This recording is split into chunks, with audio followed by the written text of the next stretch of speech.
¿Cuántos dicen gloria a Dios, hermanos? Qué bonita fiesta la que tuvimos el día de anoche, tan preciosa. Y ciertamente Dios habló con cada uno de nosotros. Yo quiero decirles de que yo estoy listo y dispuesto para hacer mi parte, ¿verdad? Ahora yo espero de que cada uno de nosotros también esté listo y dispuesto para hacer su parte delante de la presencia del Señor. ¿Cuántos dicen amén? Gloria al Señor. Lo principal por lo cual estamos aquí es por nuestra salvación, ¿verdad? Llegar hasta el final, mantenernos juntos, unidos y calienticos en el Señor y seguir adelante. Seguir adelante, eso es todo. De ahí lo demás, hermano, es extra. Lo demás Dios nos da extra. ¿Cuántos dicen amén? Amén. Y a su nombre, gloria. Y a su pueblo, victoria. Gloria al Señor. Quiero dar las gracias a todos aquellos que estuvieron contribuyendo y ciertamente pues todos al parecer contribuyeron. Muchas gracias por haber estado siempre actos para la obra del Señor, especialmente pues los que vinieron a decorar en la mañana, a buena mañana, a las 9 de la mañana, pues estábamos, bueno, vine yo aquí a dar la llave para que pudieran decorar, y muchas gracias hermana Cristina, la hermana Jenny, también nuestro hermano Leopoldo también estuvo acá. Muchas gracias por la decoración tan bonita, ¿verdad? Que hicieron, y pues el Señor le va a pagar, el Señor le va a pagar, y pues después vamos a hablar de los detalles, ¿verdad? ¿Cuántos dicen amén? Y a su nombre. También me contaron de que nuestro hermano Leonidas y su esposa hicieron un trabajo bien especial el día de ayer. Amén. Les agradezco, ¿verdad? Por pues, haber tomado posesión, y Dios es el que hace todo, hermano, todo lo demás. Dios es el que pone todo en su lugar, ¿verdad? Todo lo que pasó el día de ayer está bajo las manos de Dios. No nos vamos a quejar, ¿verdad?, de que sucedió como sucedió, pero al final tuvimos un culto pero maravilloso. Sí. Dios me habló a mi corazón, Dios habló a su corazón, y pues gracias a Dios de que el Señor nos toma en cuenta. Sí. Si ustedes notaron, hubieron palabras proféticas ahí. Amén. Grandes. Sí, sí. Y eso quiere decir que estamos en las manos del Señor. Sí, amén. ¿Verdad? Eso quiere decir que estamos en las manos de Dios. Sí. Gracias a Dios. ¿Cuántos dicen amén? Amén. Gloria al Señor. Vamos a buscar, amados hermanos, en Marcos el capítulo 5. Marcos capítulo 5, versículo 1. Marcos el capítulo 5, versículo 1. Dice la palabra del Señor. Vinieron al otro lado del mar, a la región de los Gadarenos, y cuando salió él de la barca, enseguida vino a su encuentro de los sepulcros un hombre con un espíritu inmundo, que tenía su morada en los sepulcros, y nadie podía atarle ni aun con cadenas, porque muchas veces había sido atado con grillos y cadenas, mas las cadenas habían sido hechas pedazos por él, y desmenuzado los grillos, y también nadie le podía dominar. Y siempre de día y de noche andaba dando voces en los montes y en los sepulcros, e hiriéndose con piedras. Cuando vio pues a Jesús de lejos, corrió y se arrodilló ante él. Amén. Y clamando a gran voz dijo: ¿qué tienes conmigo, Jesús, Hijo del Dios Altísimo? Te conjuro por Dios que no me atormentes. Porque le decía: sal de este hombre, espíritu inmundo. Y le preguntó: ¿cómo te llamas? Y respondiendo dijo: Legión me llamo, porque somos muchos. Y le rogaba mucho que no los enviase afuera de aquella región.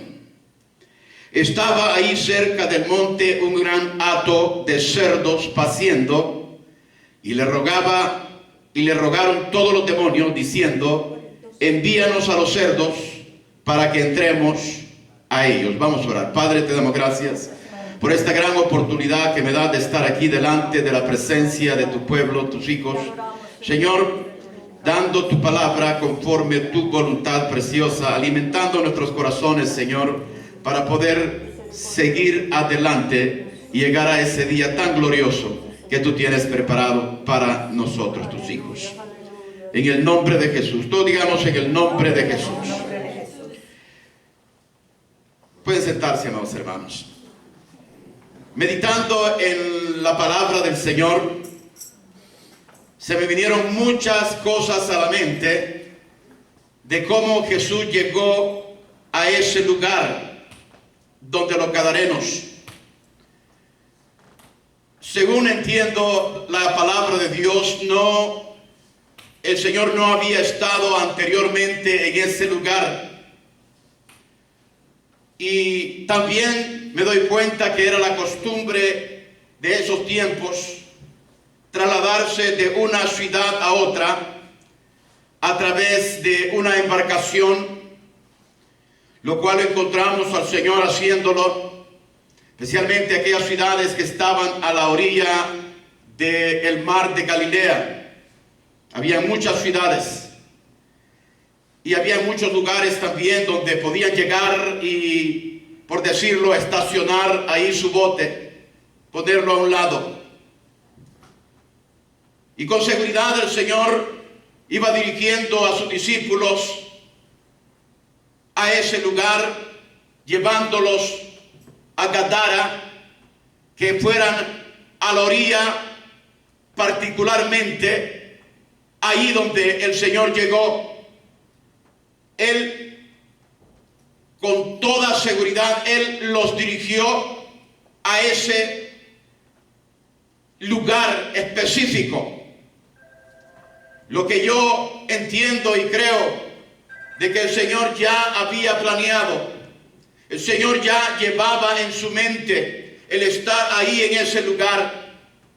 O sea, de que el Señor ya llevaba un propósito. Él ya llevaba en sus pensamientos llegar ahí a ese lugar, a lo cual dice la palabra de Dios, de que cuando llegaron, el Señor se bajó del bote. Yo quiero decirle de que el Señor no se bajó solamente por ir a conocer el lugar, sino que Él ya llevaba en su mente el propósito de atender a alguien que estaba en necesidad. El Señor ya lo llevaba en su mente.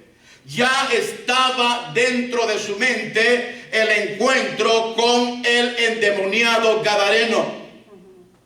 Estúdielo, léalo, compréndalo. El Señor no llega a un lugar sin un propósito. Él siempre que va a llegar a un lugar, a una vida, Él siempre lleva un propósito para ese lugar o para esa vida donde Dios llega. Amén. Siempre. Nosotros, cuando el Señor llegó a nuestro lugar, nosotros nos damos cuenta de que ya, tal vez de antemano, Él ya tenía un propósito para nosotros. Y lo ha dado a conocer a través del tiempo. El Señor lo va dando a conocer. Y muchas veces, al nomás encontrarnos con el Señor, nos damos cuenta cuál es el propósito que Él tiene. Pero el Señor nunca llegó a ningún lugar sin haber tenido un propósito para llegar a ese lugar. Aleluya. Y Él llegó con el propósito de atender a este endemoniado gadareno. Si usted lee el contexto de la palabra de Dios, va a encontrar que nada podía parar a este hombre. Tenía una fuerza extraordinaria, tenía un poder extraordinario, nada podía pararlo. Ni los grillos ni las cadenas podían pararlo. Pero algo que me llama mucho la atención es de que dice la palabra de Dios de que Él moraba ahí en los sepulcros y que andaba de día y de noche dando voces. Y para decirle, mi amado hermano, yo no creo de que el demonio era el que andaba dando las voces. Yo no creo que era el demonio que inducía a aquel hombre a que diera las voces. Lo que yo siento y creo de que él daba voces de desesperación, voces que pedían ayuda, voces que clamaban una ayuda donde él no la podía encontrar de nadie. Día y noche él clamaba, él posible lloraba, él posible gritaba: ayuda, por favor. Hay alguien que me pueda ayudar. Hay alguien que me pueda sacar de esta condición. O gritando con dolor, amado hermano, porque dice que el demonio lo llevaba a herirse. El demonio lo llevaba a golpearse. El demonio lo llevaba a la desgracia. Y eso es, mi amado hermano, la misión del enemigo. El enemigo nos va a llevar a hostigar, nos va a llevar a esclavizar, nos va a llevar a engañar, nos va a llevar a atormentar. Y este hombre andaba atormentado. Los gritos de desesperación no eran gritos que el demonio estaba haciendo, pero eran gritos del alma del hombre queriendo ser libertada de alguna manera. Que hubiera alguien que llegara a ayudarle, alguien que tuviera misericordia. Pero lamentablemente, óigame por favor, en la vida espiritual, cuando alguien está esclavizado, no hay nada, no hay nadie que pueda ayudar al hombre. Solo el Señor Jesucristo puede ayudar a liberar al hombre de cualquier esclavitud espiritual en la que se encuentre. La Biblia dice que el enemigo no viene sino a matar y a destruir, pero dice el Señor: yo he venido a que tengan vida y la tengan en abundancia. El enemigo va a venir a matarte, el enemigo va a venir a destruirte, el enemigo va a venir a ponerte abajo. Pero los gritos son los que me llaman la atención. Mientras cerraba mis ojos viendo el panorama, viendo a aquel hombre correr por los sepulcros, mirándolo, hiriéndose, y de repente cuando sería gritar de dolor, gritar por ayuda, gritar de desesperación, pidiendo a alguien que le ayudara en esa condición, una condición en la cual él no podía hacer su voluntad, él no podía dejar las piedras, porque había una fuerza superior, había una fuerza que obligaba a su cuerpo a agarrar las piedras y empezar a herirse. Era una condición triste de este hombre, y no había nadie ni nada que pudiera ayudarle. Y viendo, amado, óigame por favor, viendo de que él, dice la palabra de Dios, que él mismo asustaba a las gentes y que la gente le tenía miedo, le tenía pavor. Con seguridad él vio a lo lejos venir la barca del Señor. Vio que venía la barca y pensó: estos son otros que voy a asustar, estos son otros que voy a hacer que salgan a la carrera.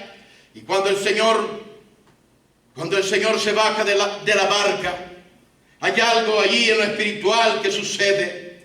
Hay algo, amado hermano, que yo no me explico. Porque Satanás va a correr delante de la presencia de Dios. Mas sin embargo, la palabra de Dios dice que este hombre no corrió. Este hombre salió al encuentro. Pero él ya iba en contra del Señor. Él ya iba donde estaba el Señor. Pero de repente aquellos demonios vieron a Chacaina Gloria, que estaba despidiendo de la presencia de Dios en el Señor Jesucristo.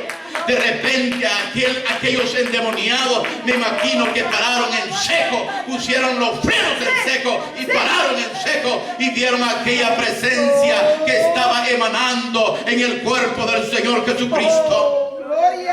Pero ¿por qué no corrieron? Algo en lo espiritual sucedió. Algo en lo espiritual estaba. Yo no sé si habían ángeles ahí en ese lugar diciéndote: un momento, tienes que seguir adelante, camina para adelante, o simplemente era aquella omnipresencia de Dios diciéndole: tienes que venir aquí, tienes que venir aquí. Pero la verdad es que había una fuerza llevando a aquellos demonios delante de la presencia del Señor Jesucristo. Había una fuerza llevándolo ahí y llevándolo delante de él, hasta que llega el momento que ellos empiezan a hablarle al Señor Jesús, porque el Señor Jesús les dice: sal de este hombre, espíritu inmundo. Y mire, amado hermano, óigame por favor, ahí está la autoridad, ahí está el poder, ahí está la majestad del Señor, hablando a aquellos seres espirituales que nada ni nadie podía detener de dañar a aquel hombre que estaba siendo subyugado por ellos. Pero el hombre corrió. Y yo, me pensaba de que era la voluntad del hombre que lo había hecho correr. Pero al analizar bien las Escrituras, la palabra de Dios nos enseña que fueron los demonios los que llegaron a hablar con él y a decirle: nos vas a atormentar antes del tiempo. O sea, de que en lo espiritual, amados, los espíritus inmundos conocen ya su lugar. Ellos conocen a dónde van a ir. Ellos conocen el día del juicio. Ellos conocen el infierno. Ellos saben ya que ya están juzgados. Ya conocen el lugar final donde ellos van a estar. Por eso cuando se ponen delante de la presencia del Señor, le dicen: ha venido a atormentarnos antes del tiempo. Ha venido a llevarnos al juicio antes del tiempo. Que no sea así, por favor. Permítenos entrar a eso.